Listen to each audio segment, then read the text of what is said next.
Hello guys! Welcome to my vlog. This is the Explorer at samahan niyo ako sa panibago na namang gala. Uhaw, gagala na ulit. Ay di kahoy nung isang araw. Sabi ko nga sa inyo ay kami galing sa Monte Maria sa Batangas. Ay ariho pagka uwi namin ay dumating sa bahay si Paring Digong.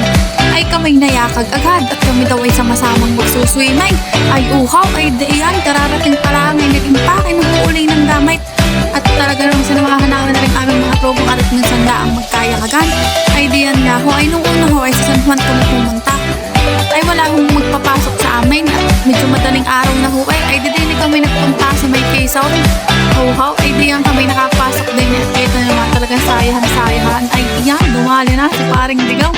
Ay diyan na nga ho, ay diyan umaga na. Ay siya, panoorin ho kung gaano maganda din ay.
Nung makapag-swimming ko ay lumi, siyempre ang katapat na rin siya. Paano sa isang araw ulit. Bye-bye!